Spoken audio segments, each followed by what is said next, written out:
I've read 2 separate posts on social media and articles that have been circulating that cite the method as either dangerous or obsessive. So is this true? I want to dive into that in today's podcast. You are listening to Unstoppable Actors, the essential podcast for ambitious, aspiring actors with me.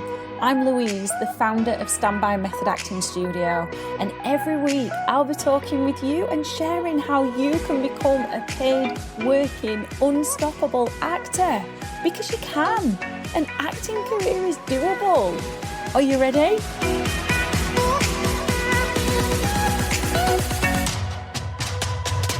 Method acting is such a widely misunderstood technique, and it is so misinterpreted around the world.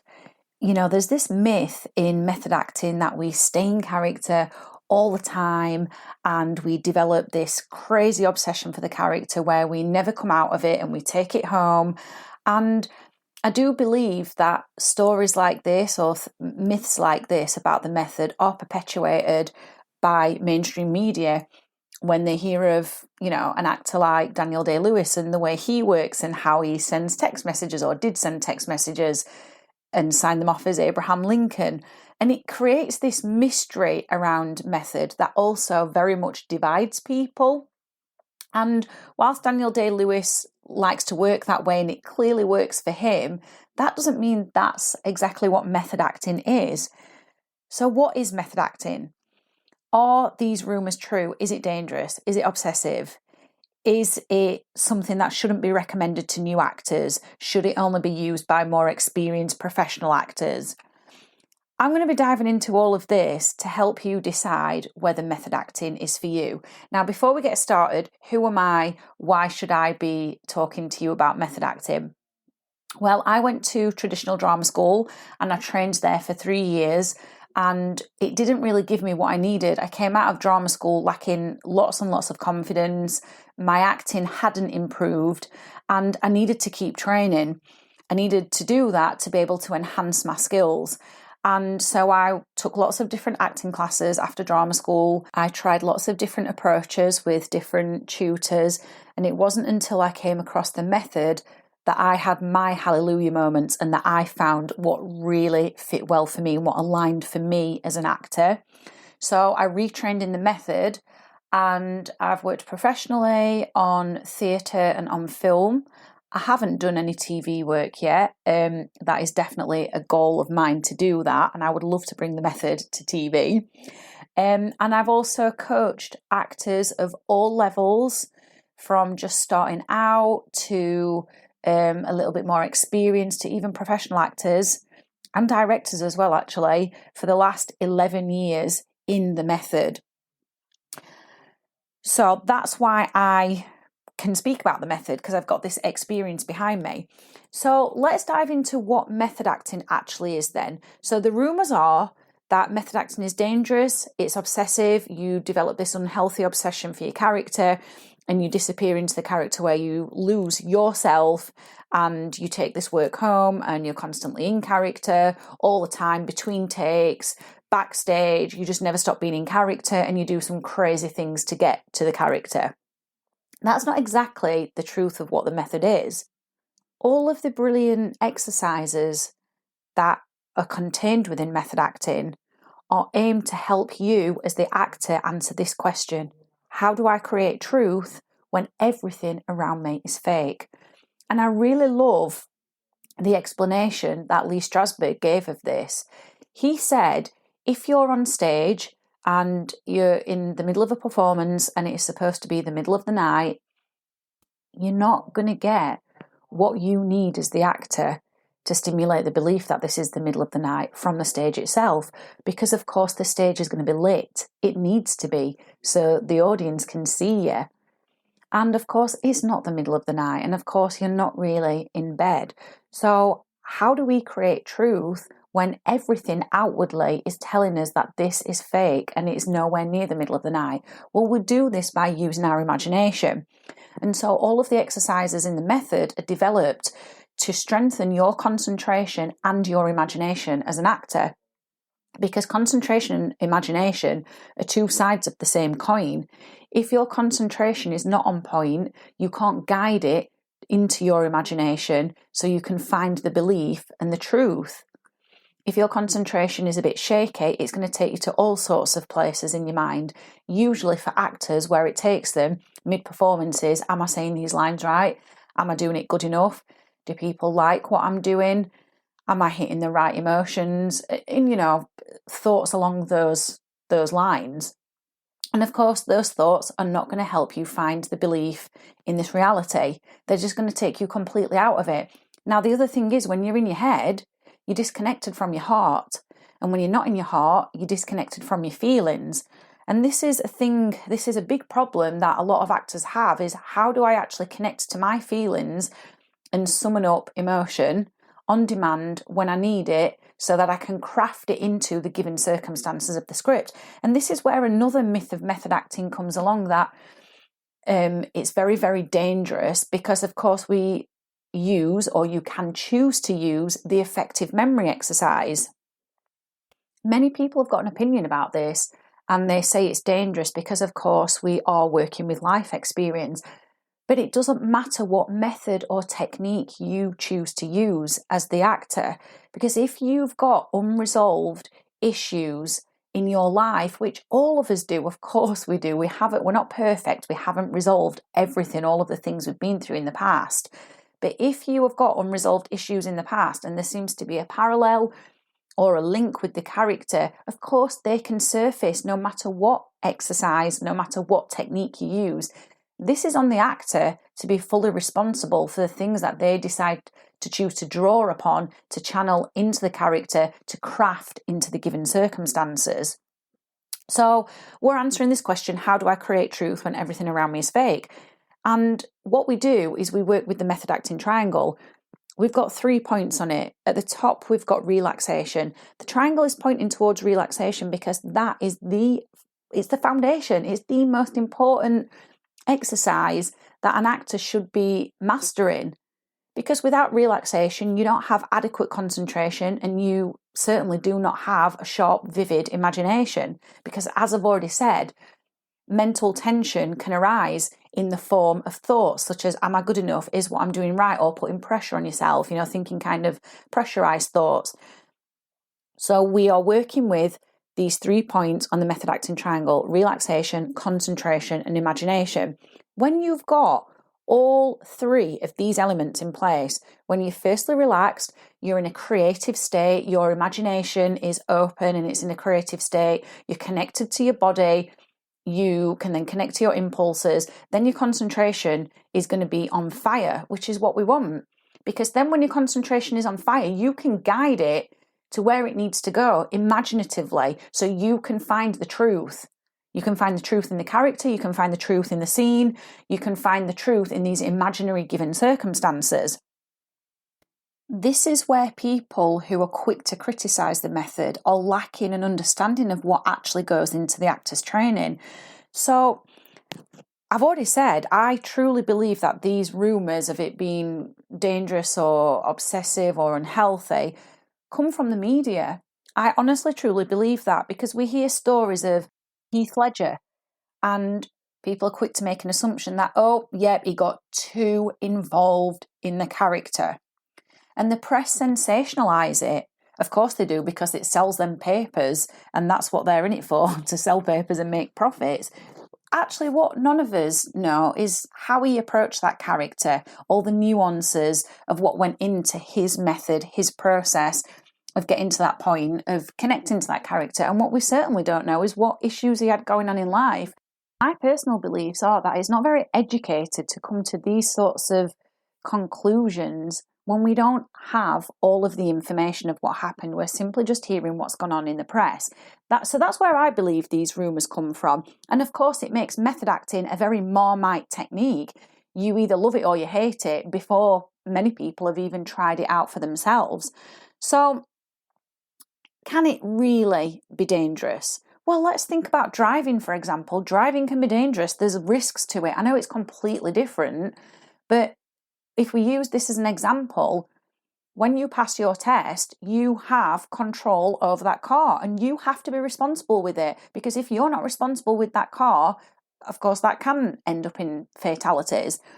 And it's the same with the method. If you're not responsible with places you're choosing to dive into from your past, if you do choose to draw upon your life experience, which of course you don't have to, because there are many other exercises in the method that you could use, such as animal exercise, sense memory. You don't have to just use effective memory, because you have a choice as an actor.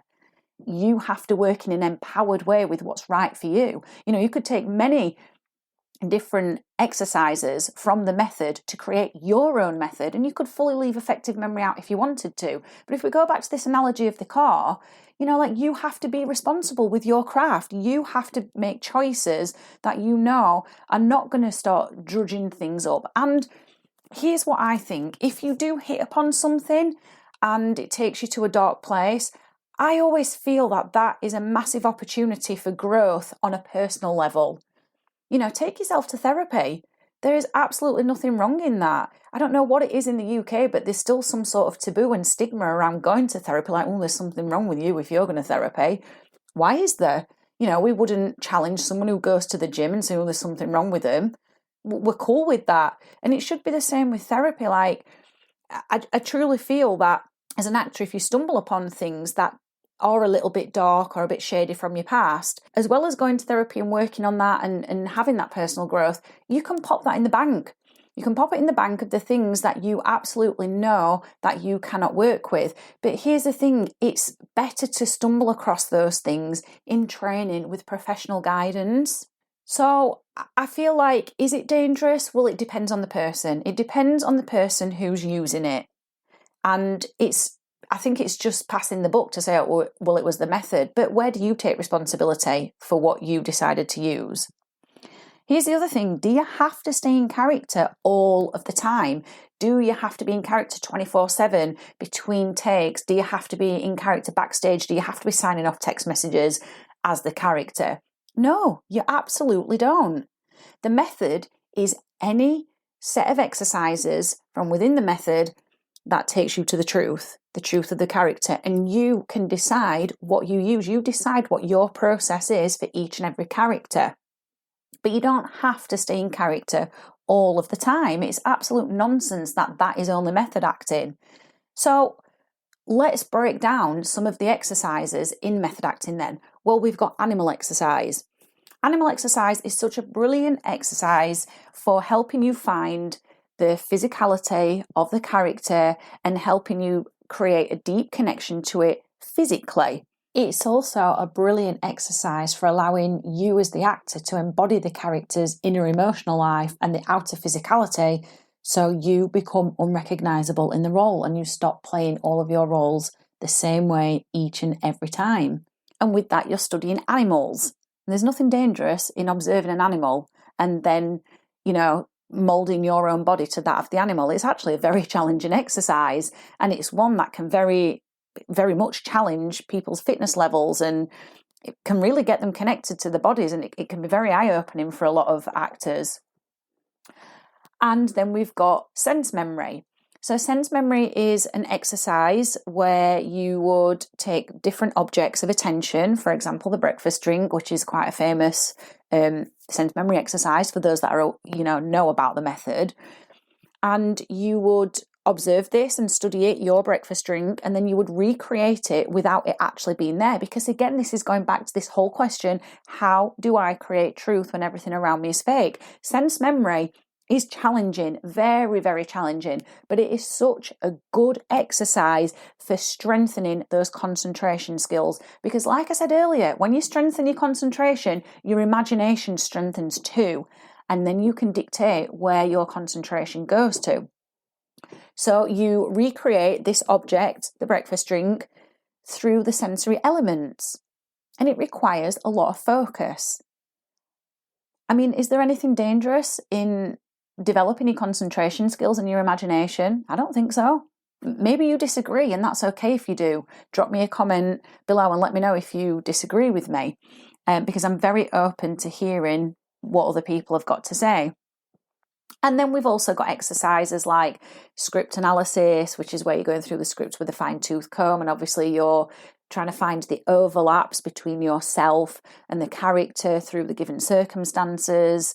And then we've got exercises like personalization, substitution.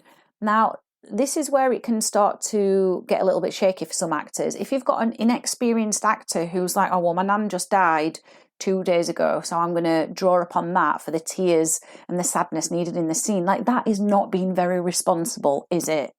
I don't think so.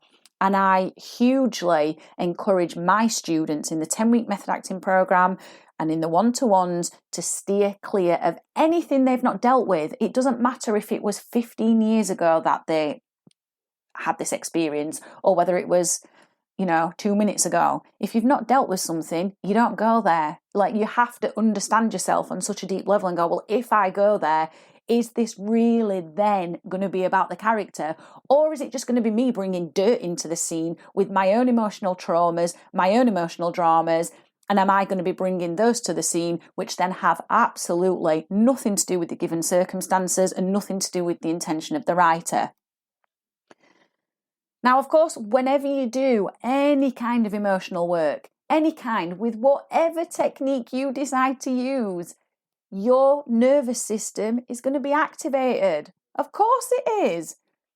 So is it healthy to then have a massively activated nervous system where the alarm bells are going off inside of your body and you're really dysregulated emotionally? Is that good? No, of course it isn't. So what do we do in the method? We use step out. After any emotional work, any emotional exercises, any emotional scenes, at least at Standby Method Acting Studio, I can't speak for other acting classes and I cannot speak for other acting institutions, but at least at Standby Method Acting Studio, we do a step out after all emotional work. And we do that to get the nervous system back into a place of rest and digest. That is so important. So we clear out all of that emotional energy because we do not want to be taking that home at all. Why would we want to do that? Why would we want our adrenaline pumping round and our nervous system highly dysregulated? Because we would then not be a healthy individual. The biggest lesson that I have learned as an acting coach over the last 11 years and through my own personal experiences with training in the method is that you have to understand yourself as best as you can. And you answer the question, who am I?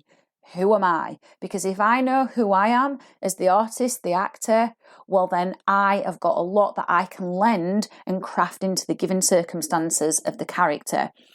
But that also means when I know who I am, I can work from an empowered place and I decide what I choose to draw upon. I decide how I stimulate my imagination and I always work with the interests of the character and the given circumstances and the writer's intentions at the forefront of everything. Absolutely everything. Now, let's go back to this thing about characters, because of course we do a lot of research in the method. But we only do a lot of character research when our imagination is not getting what it needs from the script. So, for example, many, many years ago, I played a prostitute. Now, naively, I just didn't know what they did. I mean, of course, I knew they stood on the street, or some of them did, at least anyway. They stood on the street soliciting for customers, right, or punters. I knew that, but that's as far as I knew. And my imagination was pretty blocked after that. So, and I don't mean blocked as in like, oh, what they're doing when the punter is giving money to the person selling their body, etc. Like, obviously I could imagine what would go on. But that was very surface level. What I needed to know is, what is it actually like for these ladies out on the street? Like, what is the entire experience? And so what I did is I went and from a distance and took a friend with me, I went and observed them. They had no idea because I was very, very far away from them. But I was just observing them. I went out and did that so I could trigger my imagination and stimulate it so I could find the truth in this character I was playing. And what it also helped me do is stop seeing these people in a judgmental way as just, oh, they're just prostitutes, they just sell their body. Because like Alan Rickman said, if you judge the character, you can't play the character. It helped me find the human in them. It helped me see the experience that they go through. And what I didn't realise is there is a lot of standing around out in the cold. Like, what are these ladies doing out in the cold? And I also recognise that, my God, they are vulnerable. The one thing that struck me is that this could be the last car they ever step into. So whilst at the same time I saw this vulnerability, I then saw on the opposite side of the coin this absolute bravery, this courageousness in them. Because could I find it in myself to ever do that? Probably not. Like, I wouldn't be that courageous. So it helped me find a full human. And that was part of my character research. And then what I did is I took a friend with me again, because we always work safely, or at least I do, and I encourage my students to work safely, and I would encourage you to as well. I took myself to a Subway in Manchester. My friend went with me. She was not too far away from me. And I was like, I just want to know what it's like just to stand outside as if I'm soliciting for punters. Now, I went and did it in an area which wasn't a red light area, okay? So that was the first thing. And I literally stood out there for like maybe 20 minutes, not even that long. I did it just to get the experience because my curiosity was getting the better of me, but also my imagination was still a little bit blocked. And it's like Daniel Day-Lewis says, after all, this is all an act of imagination. So you do what you need to do in the safest way possible to stimulate your imagination. And I have to say, that 20 minutes of standing out on the street really, really helped me. It lit a fire in my imagination and the character had completely changed then. This was all part of the research phase. So we were in rehearsals at this point, or coming up to rehearsals, I can't exactly remember. But I always made sure I had a friend with me. I always made sure I was safe. I was always making sure I wasn't putting myself in danger. And it was literally to stimulate my imagination. And I didn't do it every single night. And I didn't stay out there all night because what was the point? Once I'd done those 20 minutes, I got what I needed imaginatively. And when I'd, observed them, these people, I could combine that with my own experience now. So I hope this is making sense that method acting could be dangerous if you choose to work in an irresponsible way, but it also can be very, very stimulating if you choose with these, the character research and the effective memory, if you choose to be responsible. But just remember, this character research and the effective memory make up a small, teeny tiny portion of what method acting actually is. And the onus is always on you, as I keep saying. So I've already mentioned lots of other method acting exercises. We can do immersive improv, we can do script analysis, we can do substitution, personalization, animal exercise, etc. There are so many different exercises, and that's not even an exhaustive list. What I would love to hear from you now is, after hearing this podcast, what are your thoughts on all of these rumours that fly around in the press, fly around in the industry? Even if you're quite new to acting, you may well have heard these. What are your thoughts on this? Let me know in the comments.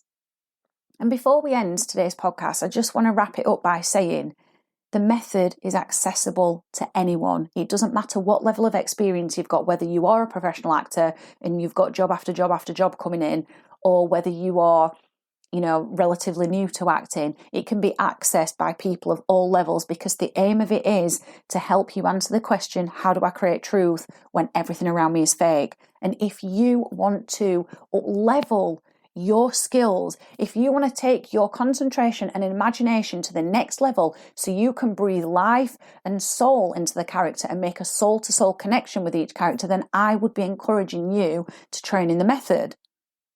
Because that's what we're going to be doing. Certainly if you train with me, we are going to be working on developing your concentration and imagination first so we can eliminate tension.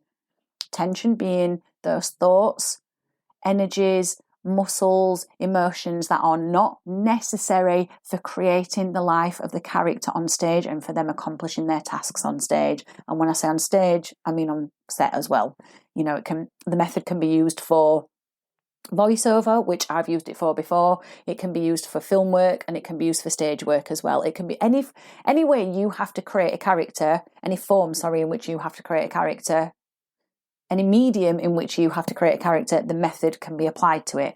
And you can pick and choose which exercises you use, but the foundation of it is we're going to be doing relaxation and a concentration exercise and a sense memory exercise to develop your concentration and imagination and your ability to be present and in your body. So you can tune into those creative impulses and you can follow your inspiration as opposed to being in your head and thinking, which leads to acting without much life in it. So has this been useful? Has it opened up your eyes to the method? Let me know in the comments below. And if you are interested and still intrigued by the method and want to know more about it, we are holding auditions on December the 12th, 2021 for the London and Sheffield January 2022 programs, the 10-week method acting programs. So we've got the auditions coming up on the 12th of December. If you'd like to read up more about the 10-week method acting program or the youth program, then you can head to the link below, which is underneath this podcast, and you can click on that to read up more. If you know you definitely want to apply, you can also click the apply now link, which is underneath this podcast.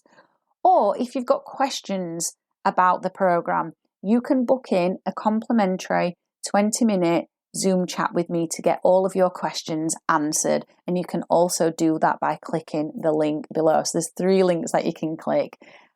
I hope it's been useful. I hope it's given you a bit more of a rounded view of the method. I would love to hear your comments either way. I have absolutely loved hanging out with you, and I really hope you enjoyed this episode of Unstoppable Actors, the essential podcast for ambitious, aspiring actors. Now, if you did, I'd really love you to subscribe so you never miss an episode and leave a review. And if you would like weekly injections of inspiration, you'd like mini method acting challenges to keep you making progress with your dreams, come and join the most supportive acting community online by clicking the link in the notes to help you become an unstoppable actor.